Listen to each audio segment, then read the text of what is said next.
I want to have an honest conversation with you, the kind I'd have if you were sitting across from me in my office and I just took your blood pressure and saw a number that concerned me. Here's what I need you to understand right away. High blood pressure earned the nickname the silent killer for a very specific reason, and it's not dramatic exaggeration, it's clinical reality. The vast majority of people with elevated blood pressure feel completely fine. No headache, no dizziness, nothing that would make them think to get checked. And that silence is exactly what makes this condition so dangerous, because the damage is accumulating regardless of whether you feel anything at all.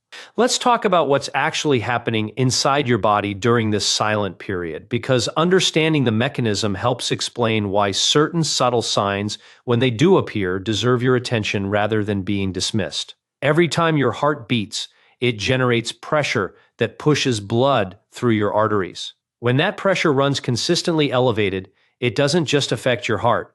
It places continuous mechanical stress on the delicate inner lining of every blood vessel in your body, including the smallest ones supplying your eyes, your kidneys, and your brain. Over months and years, this sustained pressure can damage that vessel lining, contribute to arterial stiffening, and place your heart under a chronic workload it wasn't designed to sustain indefinitely. Now, most of this genuinely happens without noticeable symptoms, and I want to be clear about that from the start because I don't want to suggest you should expect obvious warning signs before taking this seriously. But there are a handful of subtle signs that, when they do occur, are worth paying real attention to, and many patients don't realize they're connected to blood pressure at all. Let's go through them, one at a time, the way I would in an actual appointment. The first is morning headaches, specifically ones that occur more at the back of your head and tend to improve somewhat as the day goes on. This pattern relates to the fact that blood pressure often follows a natural rhythm, sometimes running higher in the early morning hours, and significantly elevated pressure during this window can produce a distinct type of headache in some individuals. I want to be careful here. Most morning headaches have nothing to do with blood pressure, tension, dehydration, sleep position, and many other causes are far more common. But if you're noticing a new consistent pattern of morning headaches, particularly combined with any other signs we're about to discuss, it's worth mentioning to your doctor specifically in that context. The second is a particular type of tinnitus, ringing or whooshing sounds in your ears, especially a rhythmic whooshing that seems to sync with your own heartbeat. This specific pattern, called pulsatile tinnitus, can sometimes relate to increased blood flow turbulence associated with elevated blood pressure or changes in blood vessels near your ear. Again, tinnitus has many possible causes, most unrelated to blood pressure, but this specific pulsing, heartbeat-synced pattern is worth flagging to your doctor if you notice it. The third is visual disturbances, particularly seeing spots, or in more significant cases, blurred vision that comes and goes. Your retina contains some of the smallest, most delicate blood vessels in your entire body, and significantly elevated blood pressure can affect blood flow to this tissue. This is a sign I take more seriously in a clinical setting, because retinal changes related to blood pressure are something we can actually observe directly during an eye exam. And it's one of the more concrete pieces of evidence connecting a symptom to actual, measurable vascular changes. The fourth is nosebleeds, particularly if they've become more frequent than what's normal for you individually, since normal frequency genuinely varies quite a bit between people. Severely elevated blood pressure has been associated with an increased likelihood of nosebleeds in some research, related to the pressure within the small blood vessels lining your nasal passages, though I'll note this connection is generally considered relevant mainly at quite significantly elevated pressure levels, not mild or moderate elevation. The fifth, and this one surprises a lot of patients, is unexplained fatigue, particularly if your heart is working harder than it should be to manage your circulation over an extended period. This is a genuinely nonspecific sign, meaning it has an enormous number of possible causes, but persistent, otherwise unexplained fatigue is worth mentioning to your doctor as part of a broader conversation about your cardiovascular health, not something to self-diagnose from alone. Here's what I want you to take away from this list, and I say this directly to my patients regularly. None of these signs are reliable enough on their own to diagnose high blood pressure or to rule it out if they're absent. The only reliable way to know your blood pressure is to actually measure it.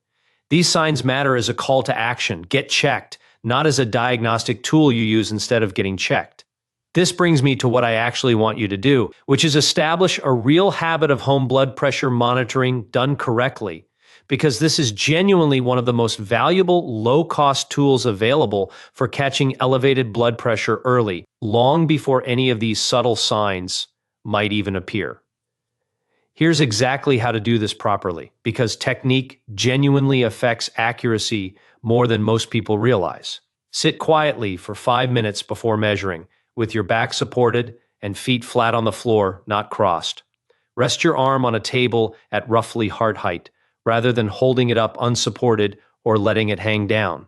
Avoid caffeine, exercise, and smoking for at least 30 minutes beforehand, since all three can temporarily elevate your reading. Take 2 readings, 1 minute apart, and record both.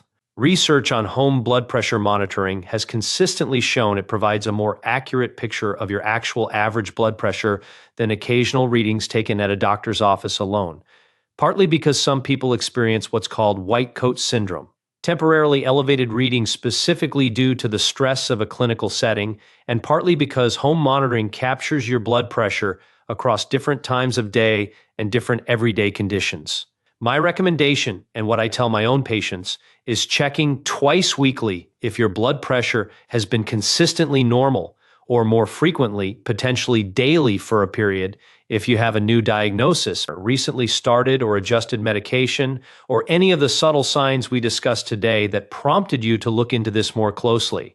Now, if you're finding this conversation valuable, this is exactly the kind of thing I like discussing on this channel, breaking down real clinical knowledge in a way that's actually useful and understandable, not just a list of symptoms without proper context. If you haven't already, go ahead and subscribe, because there's more content like this coming.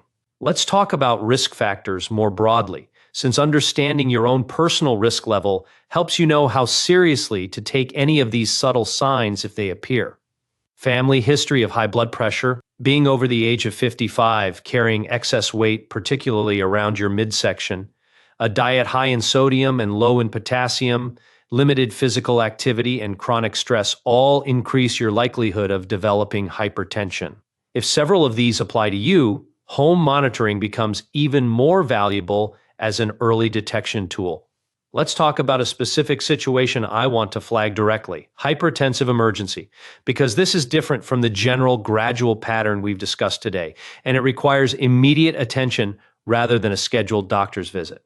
If you experience a severe headache combined with chest pain, difficulty breathing, sudden vision changes, difficulty speaking, or numbness or weakness on one side of your body, particularly alongside a blood pressure reading significantly above your normal range, this requires emergency medical attention immediately, not a wait-and-see approach.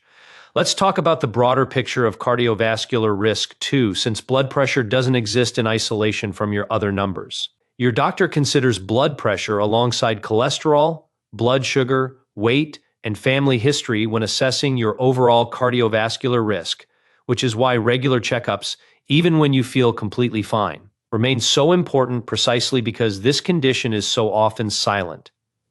Let's talk timeline, because I want to give you realistic expectations here. If you start home monitoring today and discover elevated readings, that information itself is valuable immediately. It's not something that takes weeks to become useful. If you're making lifestyle changes in response to elevated readings, meaningful improvement typically becomes apparent over several weeks to a couple of months of consistent effort, though this varies considerably based on your starting point and what specific changes you're making. Let me answer a few questions patients commonly ask me in this exact situation. First, what blood pressure reading should actually concern me enough to see a doctor promptly? Generally, a consistent reading at or above 130/80 warrants a conversation with your doctor about monitoring and potential lifestyle changes, while a reading at or above 180/120, especially with any of the emergency symptoms I mentioned, warrants immediate medical attention rather than a routine appointment.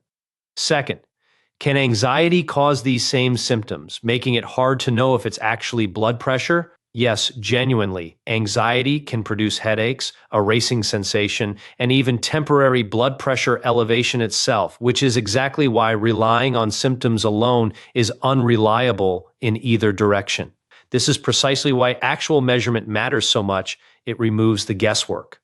Third, if my home readings are consistently normal, do I still need to worry about any of this?